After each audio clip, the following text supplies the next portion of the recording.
بسم الله الرحمن الرحيم نحمده ونصلي على رسوله الكريم اما بعد میرے محترم بھائیوں اور بزرگوں، آج ساری دنیا محنت کا میدان بنی ہوئی ہے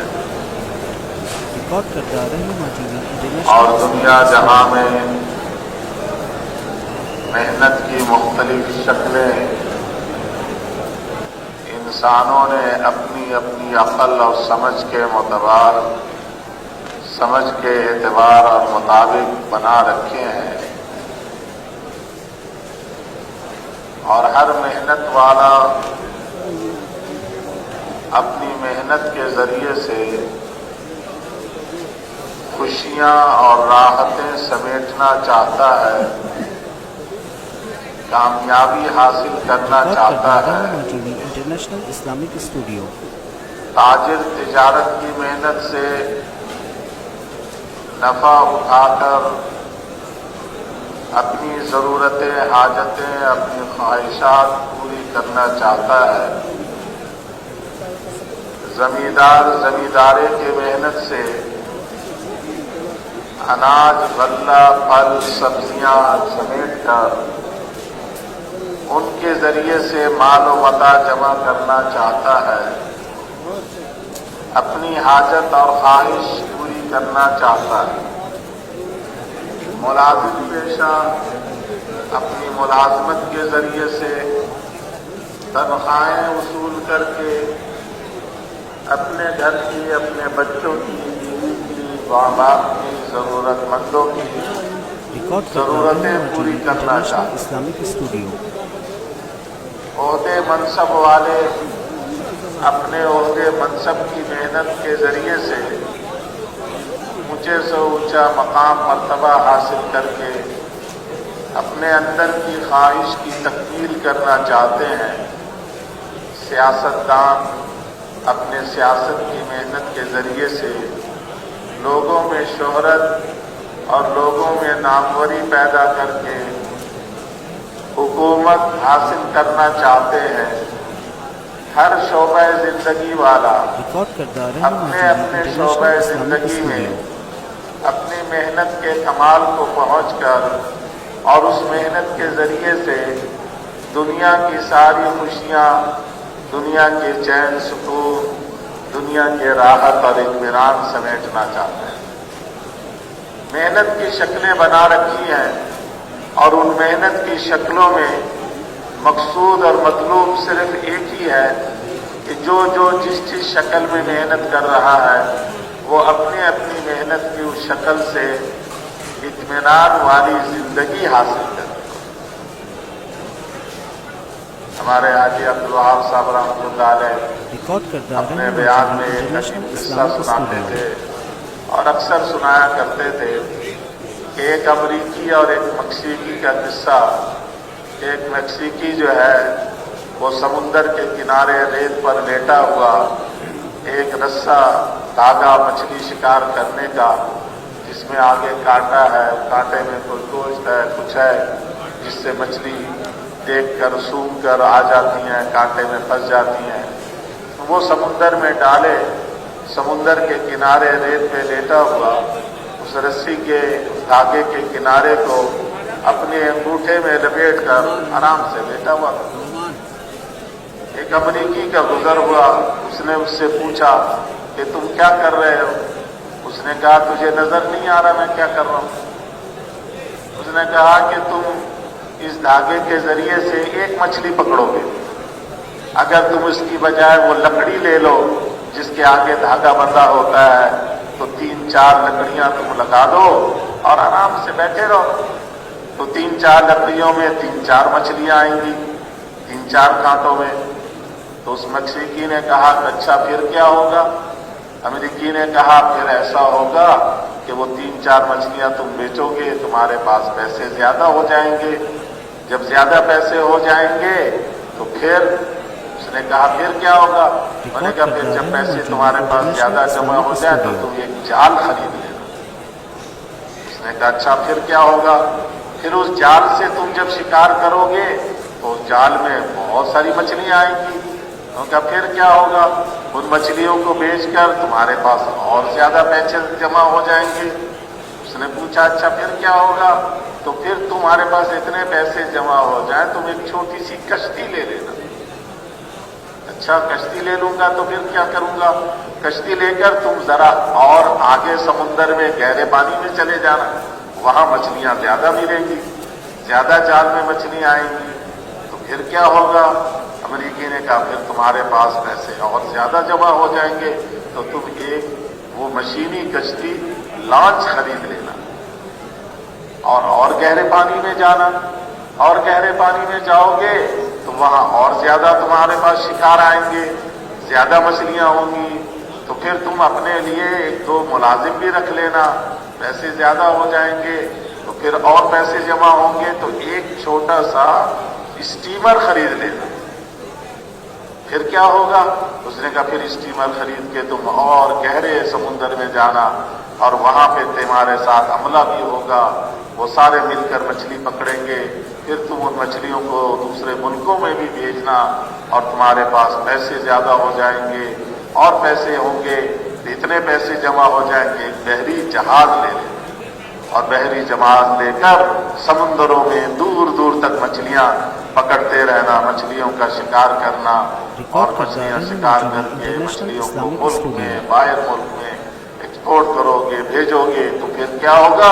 اس نے کہا پھر تو اپنا گھر بنانا، شادی کرنا، تیرے بچے ہوں گے۔ اس نے پوچھا میکسیکی نے پھر کیا ہوگا؟ انہوں نے کہا پھر تو آرام سے اس گھر میں رہنا۔ اس امریکی نے کہا کہ تو پھر آرام سے اس گھر میں رہنا اپنے بیوی بچوں کے بیچ میں۔ تو اس نے کہا کہ اب میں کیا کر رہا ہوں؟ اب بھی تو میں آرام سے لیٹا ہوا ہوں اس ریت میں، تو نے اتنا لمبا چکر لگا کے مجھے کہا کہ اب آرام سے رہنا تمہیں۔ ہم سارے اس چکر میں پڑے ہوئے ہیں، اب یہ کر لو، اب یہ کر لو، اب یہ کر لو، اب یہ کر لو، اتنی محنتیں کر لو، پھر آرام سے رہنا۔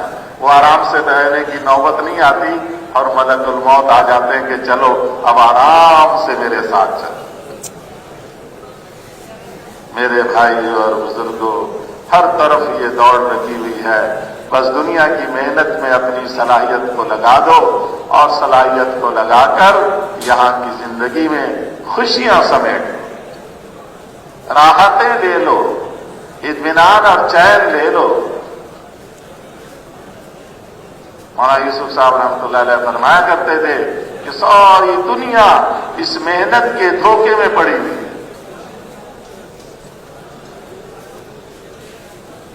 کیا حکومت کے والے، کیا وزارت والے، کیا صدارت والے، کیا تجارت والے، کیا زراعت والے، کیا ملازمت والے، کیا کیا جو ہے سیاست والے، سب کے سب دھوکے میں، سب ہم دھوکے میں، اور اس دھوکے کے اندر پڑے ہوئے ہیں۔